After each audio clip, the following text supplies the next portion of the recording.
नमस्कार दोस्तों, आप देख रहे हैं पनियार स्टडी कैप्सूल। और आज इस वीडियो में डिस्कस करने वाले हैं नई वैकेंसी जो निकाली गई है एसजीवीएन लिमिटेड के द्वारा। तो उसी के बारे में हम आज डिस्कस करने वाले हैं। यह है एडवर्टाइजमेंट नंबर 87 2019। आज ये एडवर्टाइजमेंट आई है और जो लास्ट डेट है इसकी वो है 1 अप्रैल 2019। तो उस तारीख तक आप इस पोस्ट के लिए अप्लाई कर सकते हो। काफ़ी सारी पोस्ट निकाली गई है, काफ़ी सारी वैकेंसी निकाली गई है बोर्ड के द्वारा। तो चलिए इसी के बारे में डिस्कस करते हैं कि कौन कौन सी वैकेंसी है और किस तरह से आप इसको अप्लाई कर सकते हो और क्या क्या कंडीशन इसमें दी गई है। तो चलिए वीडियो की शुरुआत करते हैं। ये जो पोस्टें हैं ये है एग्जीक्यूटिव ट्रेनिंग की। तो चलिए बात करते हैं सबसे पहले सिविल। तो सिविल इंजीनियरिंग के लिए टोटल वैकेंसी है 15 और एजुकेशन क्वालिफिकेशन जो इसमें मांगी गई है वो मांगी गई है full time degree civil engineering में, ठीक है। और यहाँ लिखा है टेंटेटिव नंबर ऑफ पोस्ट, यानी कि जो वैकेंसी है वो इंक्रीज या डिक्रीज भी हो सकती है, ठीक है। नेक्स्ट है मैकेनिकल की टोटल 6 पोस्टें हैं और इसमें भी फुल टाइम डिग्री मांगी गई है मैकेनिकल में। नेक्स्ट बात करते हैं इलेक्ट्रिकल की। तो इलेक्ट्रिकल की टोटल 10 वैकेंसी है और इसमें भी डिग्री मांगी गई है इलेक्ट्रिकल में या फिर इलेक्ट्रिकल एंड इलेक्ट्रॉनिक्स ट्रिपल में। नेक्स्ट बात करते हैं इन्वायरमेंट। तो टोटल 4 वैकेंसी है इसकी और इसमें भी फुल टाइम बीटेक बीई मांगी गई है इन्वायरमेंटल इंजीनियरिंग और या इसके अलावा क्या है 2 year full time regular post graduate degree in environmental engineering environmental science from recognised university institute of India. तो भी आप अप्लाई कर सकते हो। नेक्स्ट बात करते हैं आईटी की। तो आईटी की 3 वैकेंसी है और इसमें आपके पास जो क्वालिफिकेशन मांगी गई है full time BE BTech in computer science computer engineering IT, ठीक है। अगर आपके पास ये है तो आप अप्लाई कर सकते हो।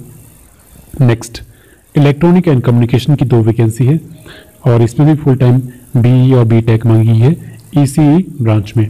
नेक्स्ट आर 4 वैकेंसी है और इसके लिए जो क्वालिफिकेशन है वो क्या है graduate with 2 year full time post graduate degree in rural management और सोशल वर्क, ठीक है। तो आप अप्लाई कर सकते हो अगर आपके पास ये क्वालिफिकेशन है तो।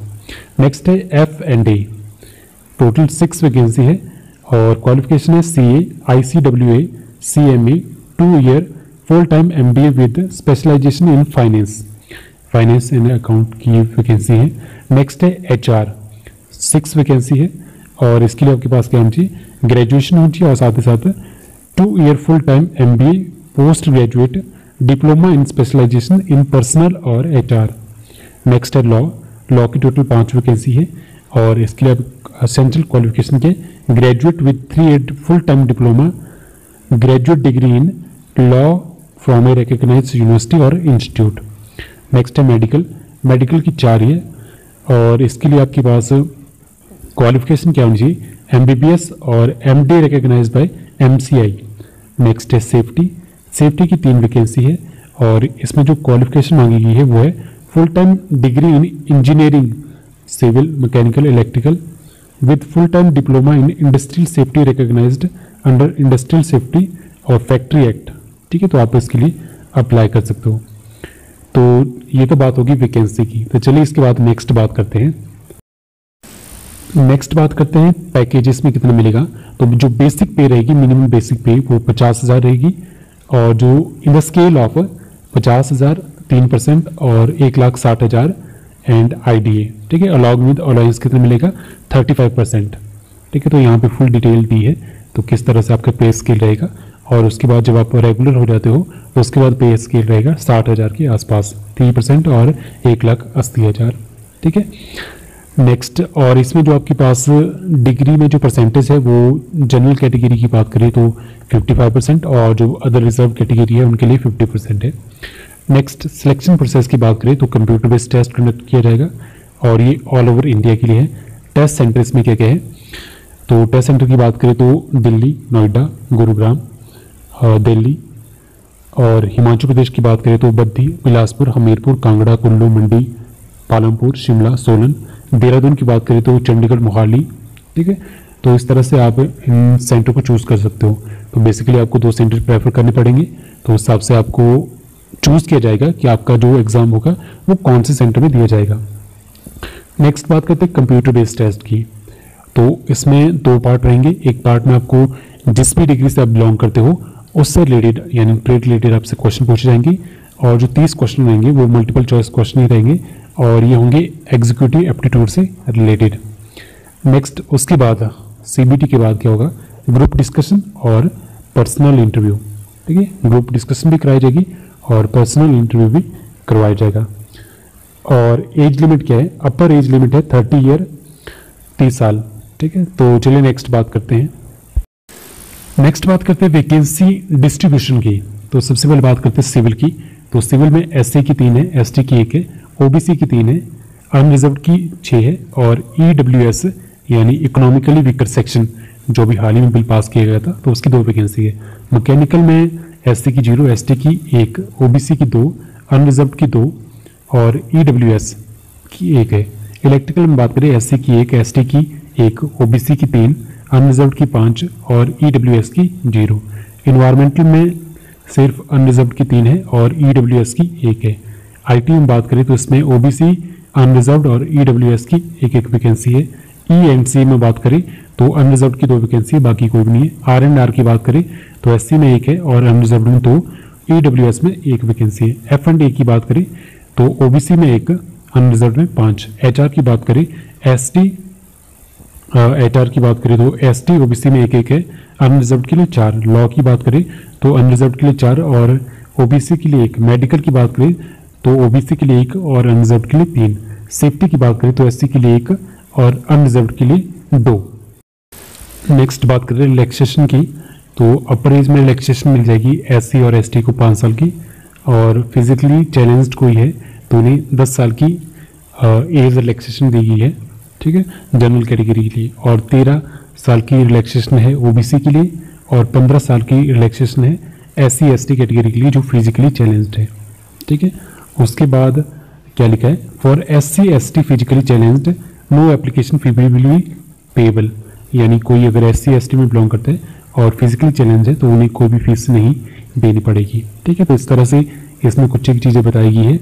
रिलैक्सेशन की बात करें ओबीसी के लिए नॉन क्रीमी लेयर में जो आते हैं तो 3 साल की एज रिलैक्सेशन है उनके लिए अपर एज में। और उसके बाद नेक्स्ट बात करें कंसेशन फॉर JNK। तो JNK के लिए अपर एज के लिए 5 साल की रिलैक्सेशन है। और एक्स सर्विसमैन की बात करें तो age relaxation to ex serviceman will be as per government of India guidelines. तो जो भी गवर्नमेंट ऑफ इंडिया की गाइडलाइंस है तो उस हिसाब से इन्हें एज रिलैक्सेशन प्रोवाइड की जाएगी। नेक्स्ट बात करते हैं सर्विस एग्रीमेंट की। तो इसमें क्या लिखा है, the selected candidate who belong to general EWS OBC category. तो इस जो उनका बॉन्ड रहेगा वो रहेगा 10 लाख का बॉन्ड रहेगा, to successfully complete and prescribe training and thereafter the serve the company for at least 3 साल। उसके बाद 3 साल के लिए कम से कम उन्हें कंपनी को सर्विस देनी पड़ेगी। और 7.5 लाख का है एससी एसटी और जो भी फिजिकली चैलेंज्ड कैंडिडेट है उनके लिए इतना अमाउंट है एज ए बॉन्ड। तो चलिए नेक्स्ट बात करते हैं। नेक्स्ट इसमें कुछ एक पॉइंट दिए हैं। तो लिखा है कि अगर कोई पर्सन है जो सेंट्रल गवर्नमेंट या स्टेट गवर्नमेंट या किसी पब्लिक सेक्टर अंडरटेकिंग में पीएसयू में काम करता है तो उसे नो ऑब्जेक्शन लेटर जो होता है वो इंटरव्यू के टाइम पे लाना पड़ेगा। और उसके बाद क्या लिखा है कि जो भी एलिजिबिलिटी यहाँ पे बताई गई है वो फाइनल है। ठीक है, और उसके बाद थर्ड पॉइंट इसमें ये है कि जब भी आप सिलेक्ट करते हो एप्लीकेशन फॉर्म में तो जो भी आपकी डिग्री है जिस भी पोस्ट के लिए अप्लाई करो तो वो फाइनल होगी। ठीक है, तो उससे आप चेंज नहीं कर पाओगे। तो जब भी भरोगे फॉर्म तो अच्छे से केयर करके फॉर्म फिल करें। और उसके बाद ये लिखा है कि जो भी फेयर वगैरह लगता है रेल का, ठीक है, तो वो आपको पे किया जाएगा।